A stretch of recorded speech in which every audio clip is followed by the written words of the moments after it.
Good. Thank you. This is my favorite hair length, but it's so hard because it only lasts this length for like 5 seconds. So it's like I have to get it cut shorter to then Yeah. get it to here, and then in 3 weeks it'll be Yeah. here. Yeah. So, but this is like my favorite hair time. Yeah. Okay, so let's get into it. It is the week of October 29th, so the week is almost over. The College World Series, wow, this is where my brain is. Actual World Series is like more than halfway done. They're like 4 games in, Mhm. and it's whoever wins in a series of 7, 6? Yes. 7, I think. Okay. And I did it's have to ask last night because we were watching the game and talking about it, and I was like, "How many times do they have to play?" But yes, it's I best of thought it 7. okay, and it's Toronto against the Dodgers, LA. I Mhm. thought it was so funny how the other night the game lasted, like, 6.5 hours after we had talked about on, I think, 2 episodes ago, how we would not survive staying at a game that long. Yeah. I was watching recaps of it, obviously, because I was not gonna watch and stay up that late, but there was screenshots of kids, like, falling asleep in the stands, which I thought was hilarious. But again, to your point, we just talked about how we wouldn't last 5 hours, and for them to just, like, one up themselves Yeah. and go 6.5 or 6 hours and 18 minutes or something. And it was 18 innings. Insane. Either way, insane. And they were, like, running out of pitchers, right? Like, they had gone through everyone, and then we're going to pitchers who had just played, who needed to rest. Mhm. It's wild. Yeah. My favorite Instagram post that I saw on this, though, was a aerial shot of the traffic leaving the stadium, and, like, all these people who've been there for, like well, actually 7 hours because you get there before the game Right. starts. Then you have to be stuck in LA traffic for, like, another hour. I truly would be like, I'm sleeping at the stadium tonight. I'm not No. leaving. I'm not sitting in this traffic." No, that's my worst nightmare. That is Yeah. my literal worst Yes. nightmare. Even when we go to normal sports games that are over in an hour and a half, 2 hours maybe, some football games like 2.5, 3, even then, I'm like, "Oh my gosh, like, it's gonna take us so long to get out of here, like, this is the worst." And for them to be sitting there for 7 hours, like, round trip, insane. That's my whole workday. I could literally Yeah. spend my whole workday Yes. at the Dodgers Stadium. That's so true. Do you have a hunch of who's gonna win the World Series? I don't. Now, someone in our small group, we were with them last night, and he's very into baseball, and he thinks that the Dodgers are going to win. So that's the only context I have for Okay. it. I like the drama, and it seems like everyone wants the Dodgers to win. So I kind of want Toronto to win just to, change things up a little bit. And I think it's funny that I just think it's funny whenever like hockey and baseball and stuff, whenever it's technically international, but it's just Canada. And I'm like, Yeah, yeah, I know. throw Canada a bone. Like, let them win something. Exactly. Because I mean, I feel like it's surprising that Toronto is in it. Yeah. I could be wrong, maybe not, maybe they're good, but I think, like, good for them. Yeah. Well, and it's less surprising in at least hockey. We went to a hockey game this That's weekend, so we were true. talking about this, but hockey makes sense for them to be like for Canada to be good at that sport. And the Stars always get knocked out by a Canadian team when it comes to like the playoffs and stuff. And so that I'm like, yeah, that makes sense to me. But baseball is just so unsuspecting. Well, and there's only one baseball team in Canada, right? It's just Toronto. Vancouver doesn't have one. Ontario doesn't have one. Yeah. Whereas, like, there's definitely more hockey teams, but I guess also there's just one basketball team. Toronto also has the basketball team. Interesting. Do you think it's because Toronto is so I mean, whenever I've gone to Toronto, it just feels like being in the Midwest of the US. Really? Yeah, it Honestly, has, like, Monica, major Midwest vibes. I couldn't even tell you where it is on a map. Like, I need to look at a map of Canada. It's Is it literally, like, right above Detroit. okay? So that makes sense then. Yeah.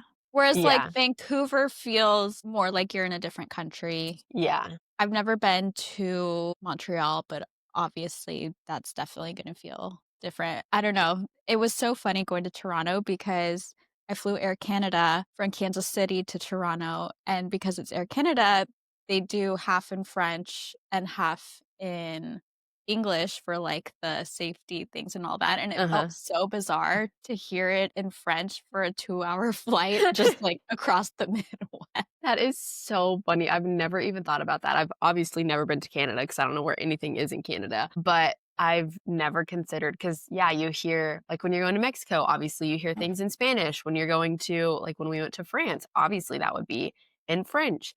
Canada, you're like, oh, I It's guess so so. funny. It's so funny. I love it. It's like it's truly like, it truly is, like, the nicest people ever, and the I think one of the best food cities I've ever been to, hands down, is Vancouver. Like, Really? yes. What kind of food is it? A lot of seafood, a lot of sushi, and Mm, a lot of Asian food. yeah, I would really like that. So, like, put that on your list Okay. if you're craving a food vacation present. Okay, so back to sports. What let's see. Okay, so we talked about baseball, random other things in sports before we get to football. I did wanna say that I forgot last week to mention it was the F1 Austin race Mhm. now a week and a half ago, and my favorite Wags outfit was Carmen Mundt, I and love her. I do too. Every outfit she wears is my favorite, so I feel like I'm not even allowed to, like, really bring it up because, like, she's always gonna win in my book, Yeah. but I thought that for the theme of being in Austin, her outfit was absolutely perfect. It Mhm. was, like, a brown fringe jacket, which now I need one. Abercrombie had one a few weeks ago I saw, and was, like, hesitant, and then I saw this and I was like, "Oh, why didn't I do it?" But it was that, just like a white top and, like, tailored dark jeans and a western belt, and it was just so put together and so perfect and not cheesy Yeah. and She's chic. yes, like, she's always just so classy. Like, Yeah, she always just looks so put together. It's never, like, super campy or anything like that. It always but looks not so boring. good. Yeah. Um, I follow her stylist. I don't know if her stylist well, it's been her stylist for some things. I don't know if it's for everything, but yeah, it's so effortless yet put together, and I feel like Mhm. that's the dream. Yeah. Chef's kiss to her all the time. Always, always. And then for basketball, you put something in our notes about the Miami Heat and the Portland Trail Blazers getting arrested. I have only seen headlines of this, like, gambling ring going, Uh-huh. and I don't know, you're gonna have to explain it to me because it I've seen so many headlines that make no sense to me. There's a lot to unpack, so it makes sense why it would make no sense because even I'm still a little lost, but the gist of it is there's this, like, huge, obviously, scandal that has come out. The FBI said it's, like, a years-long investigation against all of these things, and the NBA player on the Miami Heat and the coach one of the coaches of the Portland Trail Blazers, they were arrested for gambling, sports betting with the Mafia, which is So it so wasn't like their own thing. So it was I like was kind of picturing, like, they just kinda set up their own little thing and it just escalated. yeah, that's what I was picturing too, and then we were reading some articles about it, and they were like, "Oh, no, it's like with the literal mafia that they were, like, throwing games and, like, giving insider intel and all of this stuff for, like, sports betting and everything." It is so interesting to me. I need to take a huge deep dive into it, but I just could not believe it. It was something out of a movie scene that they were Sounds sports like a betting movie, yeah. with the literal mafia. Wild. Okay, so they got arrested, and then I saw someone this might be too down the rabbit hole that we don't know yet, but then I saw a headline that said that they were gonna start investigating the WNBA, and then that's where it kinda lost me though, because I was like, "Now are Mhm. we just, like, saying that everyone's about to be investigated?" I don't know. It That's just interesting. yeah, and then I think it was like, "No, there are no plans to investigate the WNBA," but that is wild. I feel like there's gonna be so many good little docuseries on it. Yeah, I'm sad. I love a good documentary, I love a good docuseries, so whenever someone wants to put this one together, just let me know because 'cause I'll be ready. I need for someone else to explain it to me in documentary format for me to fully Right. understand it. Exactly. And it's only so this has only been, like, a year-long investigation? It's been multiple years, so it's Oh, just now coming out, but they said they've been investigating this for, like, years and years and years, got and have it. just now, like, gotten enough evidence, proof, I don't know, to come forward and start making arrests. Got it. Okay. Which And I'm then laughing, but I'm like, "It's not funny," but it is just no, kind but of it's just crazy. so wild. Yeah. Do you think these people think that they're never gonna get caught, or they know they're gonna get caught and they're just gonna ride it out as long as they can? I honestly don't know. Part of me thinks that they just think they're not gonna get caught, especially if it has been going on for multiple years, that they've like, "Oh, we found our rhythm. We don't have Yeah, anything to worry about." And the other part of me is like, is it just so much money that they don't even care? yeah. That they think eventually they'll just be able to buy their way out of it? Because I have to assume it's an unruly amount of money, right? Like, that's the only reason someone would do this, like, you're literally, like, ruining everything you worked for, like, your entire legacy, everything. Yep. I don't know if they have families, but you're ruining your family. Like, I have to assume that it is for an ungodly amount of money, and at that point, they just don't care, or they Yeah, just think they'll be fine because they have so much money. that's probably true. I mean, my head, it goes straight to you're gonna get caught. On Sunday, I had to run to CVS to get hydrogen peroxide because Remy ate something that she shouldn't have, and I was in the checkout line at CVS paying for the hydrogen peroxide, and then, of course, it's CVS, so it's, like, the longest receipt of all time, and I'm just like, "Okay," and I was telling someone, I was like, "There should be a setting on these cash registers that's, like, if it's a first aid item, we're not gonna print the 10-foot long receipt." Right. And he was like, "In that situation, I would've just not gotten the receipt and walked out." And in my head, I'm like, "Well, I don't want them to think that I'm stealing the hydrogen peroxide." Like, that's like my brain was like, "Wait for forever for the receipt," Mhm. over Just thinking leave it. that yeah, No, I I would have don't done the know. same thing. I just always am like better even walking out of Whole Foods sometimes, and I say, "I don't need the receipt." Mhm. And then 5 seconds later, I'm like, "Oh, no, what if they search my bag?" Yeah. It's so irrational. I Right. literally have, like, 2 avocados and a piece of cake. Or like Sprouts where you have to pay for your bags. Yeah, I yeah, never pay for my bags because 'cause I'm always getting, like, 1 or 2 things at Sprouts, and then I just always wrap the things in the receipt so they know I did pay yes, for these things. exactly, because it feels so weird otherwise to just, like, walk out. Or even, like, at the airport, those Amazon little Well, yeah, the ones where you just walk in and walk out. hate it. I Yeah. hate it. I want everyone to know I am paid for my Oh, yeah. it stresses me out. It took me even forever to start using Apple Pay just because I liked the ease of just being able to swipe my card, knowing I swiped my card. Now I only use Apple Pay and don't take my wallet anywhere, which is now another problem, but I was a late adopter for sure. Okay, so college football. What do we need to know? There's been more firings beyond Penn State. Them and their firings is crazy to me. We're also getting it's crazy just in general. There are currently, I think, opening head coach openings for college That's a football. lot. That's a lot. Like, I know there's a lot of teams, but that's a lot of But openings that's for probably 12 of, like, major teams, right? right, and for it to be so far into the season, like, we're on the cusp of playoffs. All the games now for teams that are, like, teetering on the edge of making it or not making it, if they lose any more games, like, they're gonna be out. There's, like, no telling what's gonna happen over these next couple of weeks, and so for teams to just be losing their head coaches left and right, to me, that feels like a bigger issue than just losing another game, is Right. losing your entire head coach. Because are you really going to win more games during the interim of not having that coach? Like, is that head coach so bad that having organizational structure shaken up better? Well, here's also what I learned about it, and I don't know much, so you guys in the comments can help clarify this even more.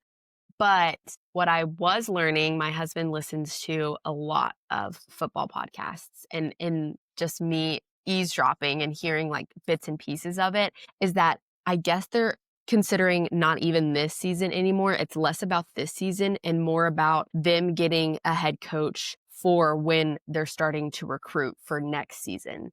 Because that they used to have Oh. two, I don't even know what you call it, recruiting times or like, phases or openings with like the transfer portal and everything like that. They used to have two, and now they only have one, and I think it's in January. And so they're less concerned about how the team does this year and more concerned about getting a head coach to start recruiting for the next season because, say, like Penn State obviously lost their head coach. They want someone to come in and then start building up for next season and not so much as like finish out the rest of this season.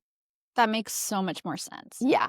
So they're already, like, they're essentially over the season. If they start winning again, great, but Mhm. not that's not the goal Yeah. anymore. Yeah, which I didn't understand because I too was like, why are they firing a head coach whenever they have, 5 or 6 weeks left? Like, what is the point? Or I Yeah. guess a little bit more than that. But still, I was just like, this seems really bizarre for them to just let go of an entire head coach. But now, then I learned it was like, oh, you need a head coach, a new one, if you want to get like good recruits, if you want to get, good transfers, all of that stuff, which I for sure didn't understand. Do you think that players want the head coaches fired as badly as fans do? Because like, the fans will be, like, cheering in the stands, like, "Fire so and so, fire so and so." Do players feel the same way? I have to think no. I think no too, because they actually have, like, that close relationship. They were probably recruited by that coach. Right. To me, they have more of a personal tie to the coach, and it feels more like an emotional loss for them because they're gonna have to have a new coach come in, they're gonna have to learn their coaching style, be retrained by them, like, all of that stuff feels more taxing on the player than it obviously does the rest of the fans because they just wanna see a team win. They don't really know everything that goes into it. So, I would assume it would not be as easy for the players. Yeah, I agree. Which kind of leads me, I've found it so fascinating. The Indiana Colts NFL um owner, or like one of the owners, she's the daughter of the owner who passed, and she's, like, been on the sidelines, and at first, people were giving her a really hard time that she was, like, on the sidelines being so involved, and, like, it just seemed weird. You never see the owners on the sidelines, and Right. she's, like, taking notes and all the things, and she's like, "I wanna wear the headset because I wanna know if people are telling me BS about certain things," and she's like, "When I'm listening in, all of a sudden I know, actually, it wasn't the player who made a mistake, it was someone who called the something," and, like, she's like, and they're doing really well apparently this season, and yeah, it's a little micromanaging, but she's like, "I'm doing this so that people can't BS me, and I can actually see, like, where we have gaps and where we need more support in the organization and all these things rather than just her relying on one person's story." She's like, "I wanna be in it, I wanna hear all of it." Oh my gosh, I did not know that. I have so much respect for her. I don't know who Right? she is, don't care about the Colts, but respect. Exactly, like, she went in here and she was like, "I'm gonna do this." That's like a real life scenario of that Netflix show with Kate Hudson. Did you ever watch that? Yes, yes, yes. I can't even I remember what it's called, I but can't either, but Mindy Kaling produced it, yes. the basketball one, and Uh-huh. has Brenda Song. The cast is great. Yeah. Tom Hanks' son is in it. It's literally it's like a football version of that. Yeah. It's so fascinating, and, like, I remember at first people just being so skeptical, and it's like, "Okay, well, actually, I think they've only lost, like, 1 game." I could be wrong. Wow. Hold on. But, yeah, definitely go down this rabbit hole. Okay, my internet's too slow, but highly recommend the rabbit hole. So, Brian Kelly was fired, and he was someone who kind of set off the example of fans cheering in the stands saying, "Fire him." I honestly don't know. It feels like every time you go to a football game these days or any sports game, like we were at the Stars game on Sunday or Saturday, and even in at this hockey game, they were still chanting "Fire Nico," who is the general manager of the Okay. Mavericks, and he's the one that traded Luka. So it feels like Oh, anytime you go to any sports game, someone's getting a chant for fire XYZ. isn't it interesting how there's so much loyalty to the team, but there's absolutely no loyalty to the head coach, which, yes, they're temporary, but also I feel like there's a respect thing that I don't know. I guess, like, we've totally lost all sense of respecting people in True. this I think that's a culture. bigger conversation. I will say, though, I was watching clips of the LSU coach, Brian Kelly, who just got fired. And there's this one clip of him because he came from Penn State, I think. And so they brought him down to LSU. And whenever he had his first press conference for LSU, he said something along the like, well, me and my family are so excited to be here. And everyone was like, you're literally not from the South. Like, why are you talking Where like that? It was so That's bizarre. And so everyone was like, well, strange. yeah. And it's not like this was his first head coaching job. Like, nobody knew who he was. People were like, we've been watching you coach for years. Like, why are you acting like this? It was so bizarre. And so I think there's like a big group of people that even from the beginning, they were not fans of him. And so this has just been like a long time coming for him. But I was just like, that's really weird and that's really obscure. But who knows? At this point, I was also talking to my husband about this. I was like, are they just playing head coach ping pong? Right, Because right. when you have 12 openings and there's only so many good college football teams and they're all looking for a new head coach, aren't they just like all trading? Right, exactly, they're all just gonna move around, and Yeah. then I guess, like, they're just gonna bring well, how does the transfer portal work? Like, let's say the coach moves to Alabama, and there's players that, like, really still have that relationship with the coach, still really wanna go play for them. Can is is there a path to just follow them there or no? I don't know about following them necessarily, but I do know that if your head coach leaves or gets fired or something along those lines, you then do have the option to leave as well. Really? Yeah, and so that's why it's a big deal. Like last year, I remember talking about this because when Ohio State lost to Michigan, it was obviously, it always is a huge deal, whoever wins or loses that game. But people were saying, fire Ryan Day, fire Ryan Day. And I was like, do you think they're actually going to do that? Because one, he's been with them for a long time. Two, they obviously went on to win a national championship. So he was doing something right. Yeah. And three, I was like, what does that mean for all the players? And my husband enlightened me, as he always does, that it's more of a big deal to fire your head coach because then all of those players have the option to leave. Whereas I don't know how it works with the transfer portal and everything, but if your head coach doesn't get fired, it's much harder to leave schools, to transfer, to do all of that stuff. But it's kind of like the wild, wild west when your head coach gets fired when it comes to players. I had no idea, that's so interesting. Hmm. So, which then I guess the logic is that's okay because the new coach that's gonna come in wants their own players anyway, so it all is kind of just a wash. Yeah. So again, we're all just playing ping pong. It's crazy. Yeah. Okay, so what do we need to know for games this weekend? This weekend is kind of interesting because we are getting so close to the actual like playoff season. And so there's a lot of games this weekend that I don't want to say a lot. There's a few games this weekend that it's like if they lose, they're going to be out of the playoffs, or if they win, they have a really good chance of making the playoffs. There's already some teams right now that have like an undefeated record. They're doing really well. They're most likely going to win or going to make the playoffs, but there's some like the Texas game this weekend. I think they're playing, let me double check. Oh, no, sorry. Oklahoma and Tennessee. Whoever loses that game, they Oh, okay. probably won't make the playoffs.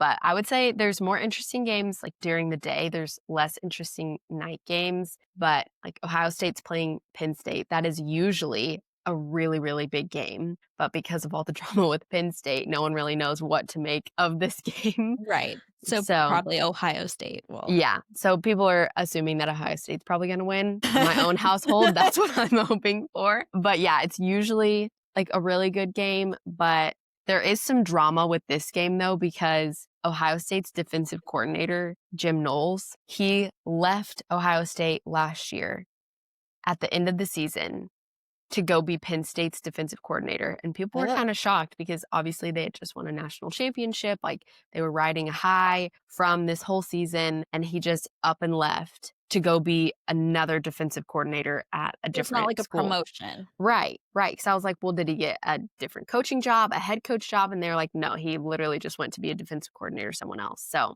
there's like a little bit more drama behind this game too, because Interesting. people are still pretty pissed that he left. Okay. Yeah. Yeah. Yeah. And then some other games just to watch. It's like Georgia and Florida. People are calling this like the world's, I think this game is, they call it the world's largest outdoor cocktail party because everyone just like shows up, drinks a bunch, and then goes to the Incredible. beach.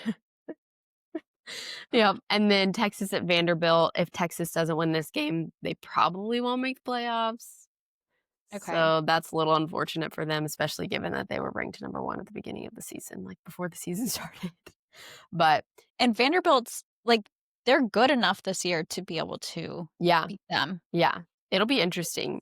The thing that is, which I feel like we talk about this a lot, it still is just amazing to me that the football, like the college football playoffs, is yes, it's about your record, but also at the end of the day, it is kind of subjective because Yeah. so many teams have the same record. And so there's a little committee. They actually meet at the Gaylord in Texas, which I think is Wait, hilarious. really? Yeah, That's really in funny. Grapevine. Yeah, that's like Grapevine's claim to fame. And they meet every winter and they put together the playoffs at the Gaylord.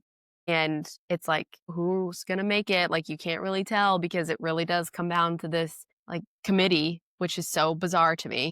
And the committee, does that include people who are currently involved? Like, it wouldn't include a coach, does it? Right. Okay, it's I don't people. think so. Okay. I've I don't think it does. I think it's people that have previously been involved. It's people that have, had their hands in a bunch of different things that, have gone on for years. But I don't think it's anyone that's actively involved in football with like a certain team. got it. Okay. I have always wondered that of like that would feel kind of weird. Yeah. Yeah. Now, I don't know who it is. I'm sure it's like former coaches, former Yeah. people that have, been involved and stuff like that, but no one that is actively like, you know, Penn State's offensive coordinator gets a say and who Right. makes the playoffs. Exactly. Exactly.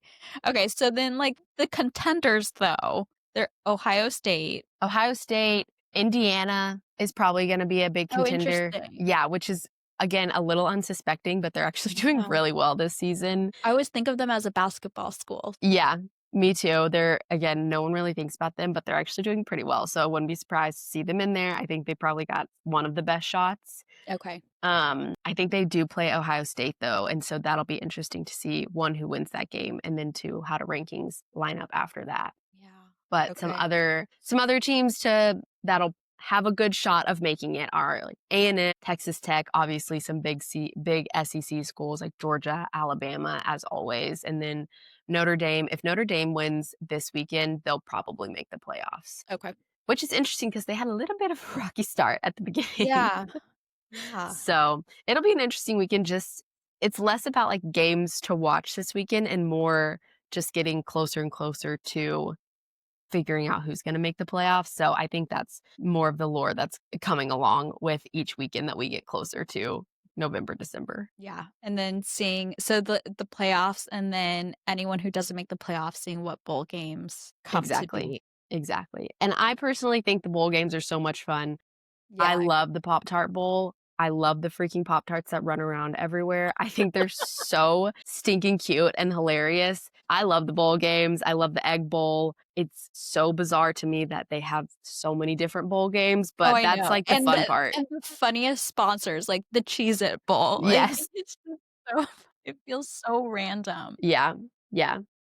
And it's like these brands that you did not think had the budget to sponsor an entire bowl game too. It's Yeah. very funny. Yeah. And there's such high honor with Yeah. winning the bowl game. Obviously, there's some bowl games that are like having to do with the playoffs and stuff like that. So those are obviously you want to win those, of course.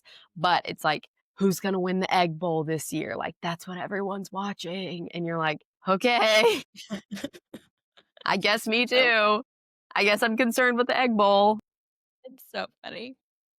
So we have to do our explain it section, and onside kick is the one I'm bringing to the table today Mhm. because I didn't realize that the onside kick rules were different for the NFL and for college. And one of the biggest differences is that they took away the surprise element in the NFL. So in the NFL, they get to prep for, like, you have to announce it. Whereas in college, you still have the surprise element. And what's interesting is taking away the surprise element changes an onside kick from having a 20% success rate to a 5% success rate. My gosh. Okay, explain to me what an onside kick is, though. I will try my best. So, the other thing is in the NFL, you can only do this if you're losing and if it's the fourth quarter now.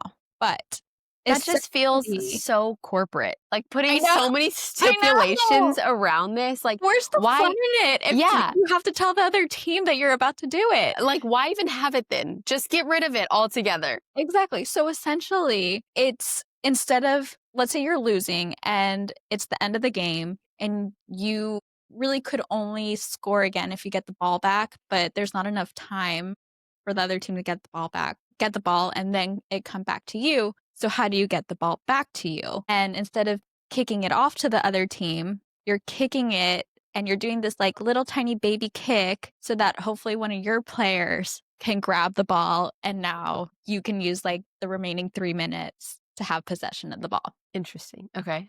So it makes so much sense when there's a surprise element to it, right? Right. Because nobody's expecting to have to, like, sprint to the ball. They're all Exactly. waiting for it to be kicked super far, which makes sense. Exactly. But if you have to announce it to the to the other team, like, yeah, of course now there's What gonna is be the a reason? 5% success rate. Right. So I was looking and essentially it was like to make the game more fair. And I was like, Isn't the whole point of a sports game for someone to win? like, I was like, this isn't like third graders where they're gonna get their feelings hurt. No. And it's even more crazy to me because they're getting paid to do this. We're paying them millions of dollars a year to play a competitive game, and they're making it less and less competitive every single day. Yeah. This is And so if bizarre. it's so strange. And it's like, well, if in college they're still doing it, why? I don't know. I'm curious about the meeting where all these people sat down and said, hey, let's take away the surprise element. And I wish I could hear the conversation because to me, it seems so silly. Like the Right. surprise elements are the whole point of sports. Without the surprise elements, what are we watching? Why don't I you don't just care share about the your ball being thrown around. yeah, why don't you just share your plays with each other too so everyone knows what to expect? Exactly. Exactly. Like, Which why remember are when everyone was going through the stuff about the NFL being scripted? yes. That's what it makes me think of. That's what it feels like. Yeah. It's literally what Right. it feels like.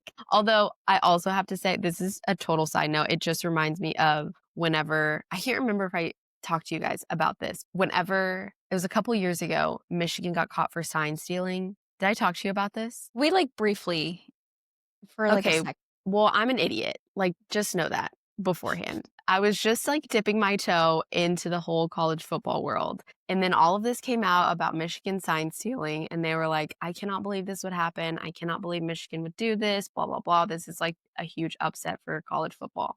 And I legitimately thought that there were players on the Michigan team that were going around to college campuses and stealing like their stop signs. I thought people were like, I thought Michigan players were like vandalizing college campuses. I thought that's what sign stealing was. And in my head, I was like, okay, I mean, I guess that's bad, but I don't really understand the big deal of it. Like, why is their coach getting suspended? Like, I don't know what's going on. And I kid you not, Monica, it took me so long to work up the courage to ask my husband and be like, why is this such a big deal? I mean, every morning we had on the news and it was something else about Michigan and sign stealing. And I was just like, why is this a huge deal? Like, it's literally just like a yield to pedestrian sign. And so I later understood that they were talking about the signals of their actual plays, which leads me, I know that was a tangent back to the NFL and them losing the surprise element, why not just share all of their plays with each other? Then we wouldn't have scandals like the sign stealing scandal. We could just script it Exactly. all. That is so funny. I thought you were going to at least say, like, the physical sign, like, they were just, like, stealing the posters. I wish. I wish. I wish, Monica. I legitimately was like, okay, well, Just be straight to stop sign. right. I was like, well, how did they figure out that like these people are taking their stop signs off of campus? Like, and how do we know it's all the football players? Like, are they hiding them in the facilities? Like, did they just have just a room full of stop signs? No. In your defense, I do feel like it's a college rite of passage for people to steal street signs. That's what I was thinking. I just felt like that was so common whenever I was in college of like people doing something really fun, like it's a funny prank. Yeah. And so that's why it was even more mind-boggling to me that they were getting in so much trouble for stealing these signs, because I was like, I feel like people do that all the time. That's incredible. And anyways, long side note, back to the NFL and it being scripted. It looks more and more like it every single day. Truly. Who knows? Yeah. Who knows? Yeah. Now, I did know that they got rid of whenever there's like a kickoff. I do know that they changed it to where they have to wait. Like the receiving team has to wait and then start to run, because that was like a And safety that's for, thing. like, safety, Right, which Yeah. makes sense. Which Yeah. fair. Like, please save the brains. Like, Yes. that is something, like, you see it be, like, such a big deal when they're like, so-and-so's the first person on their team wearing a Guardian cap. And I'm like, all of y'all wear it. Please. Yeah. Like, let's not make this, like, No, he's the dork thing. I know. It's like the first kid in your class that gets glasses. Yes. But it's like the rest of the class hasn't been able to see, and in their heads, they're wishing they got the glasses. Yes, exactly. I'm like, no, y'all should all be wearing those. Please. All right. Well, y'all are so lucky to have us as your sports expert. So make sure you keep tuning in, guys, because we are so smart and we know so much about sports. Every week we are learning more and more with y'all. So please keep asking us your questions, because we probably had that question too. There are no dumb questions. Yeah. Now you guys for sure know when I say there are no dumb questions, I mean it. All right. We'll see y'all next week. Bye, guys. Bye. That is truly the funniest.